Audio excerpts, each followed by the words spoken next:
আগামী নির্বাচন হতে হবে ফ্যাসিবাদ মুক্ত নির্বাচন। যে ফ্যাসিবাদের বিরুদ্ধে আমরা লড়াই করেছি, রক্ত দিয়েছি। আমার ভাই আবু সাইদ শহীদ হয়েছে, মুগ্ধ শহীদ হয়েছে, ওয়াসিম শহীদ হয়েছে। যে ফ্যাসিবাদের বিরুদ্ধে লড়াই করতে গিয়ে প্রায় 2000 আমার ভাই এবং বোনেরা, এমনকি শিশুরা পর্যন্ত শহীদ হয়েছে। 30,000 আহত যোদ্ধা। সেই ফ্যাসিবাদের দোসররা, সেই ফ্যাসিস্টরা আগামী নির্বাচনে অংশ নেবে। আর আমরা কি মুখে আঙ্গুল দিয়ে বসে থাকব? স্পষ্ট কথা, আগামী নির্বাচন যেমনিভাবে হতে হবে অবাধ, সুষ্ঠু, নিরপেক্ষ নির্বাচন, তেমনিভাবে হতে হবে ফ্যাসিবাদ মুক্ত নির্বাচন। কোনো ফ্যাসিস্ট এবং তার দোসরকে নির্বাচনে অংশ নেওয়ার সুযোগ দেওয়া হবে না। যদি নির্বাচন কমিশন কোনো ফ্যাসিবাদকে নিয়ে নির্বাচন করতে চায়, ওই নির্বাচন কমিশন ঘেরাও করা হবে। হাজলামি পাইছে নাকি? হ্যাঁ, ফ্যাসিবাদের বিরুদ্ধে লড়াই করলাম, ওই ফ্যাসিবাদের বিচার শেষ হলো না, আর ওরা টাকা দিয়ে, পয়সা দিয়ে, ওরা পেশি শক্তি দিয়ে আবারও নির্বাচনে আসবে। জনগণ বসে থাকবে না। কোনো ফ্যাসিস্ট যদি মনে করে সে মাঠে নামবে, মাঠে নেমেই দেখুক একটারও পিঠের চামড়া থাকবে না।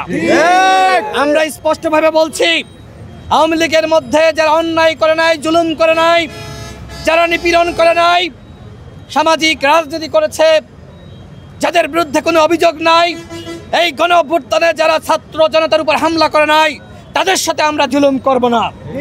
কিন্তু যে সকল জুলুমবাজ, যে সকল ফ্যাসিস্ট এবং তাদের দোসররা যারা হামলার নির্দেশনা দিয়েছে, যারা আমার ভাইয়ের বুকে গুলি করার নির্দেশনা দিয়েছে, যারা আমার ভাইদেরকে রক্তাক্ত করেছে, যারা আমার ভাইদেরকে পঙ্গু করেছে, ওদের ঠিকানা এই বাংলাদেশে হবে না।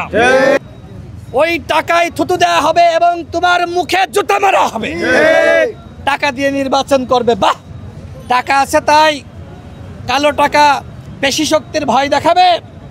শেখ হাসিনার পতন ঘটিয়েছে, কোনো দামি এমপি গোনার সময় নাই।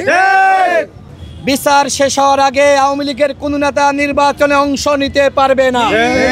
এই বাংলাদেশের একজন দেশপ্রেমিক নেত্রী, সাবেক প্রধানমন্ত্রী বেগম খালেদা জিয়া, তিনি অসুস্থ। দেশবাসী তার জন্য দোয়া করছে, ঘরে ঘরে মায়েরা তার জন্য নামাজ পড়ে, কোরআন শরীফ পড়ে দোয়া করছে, মসজিদে মসজিদে দোয়ার আয়োজন হচ্ছে।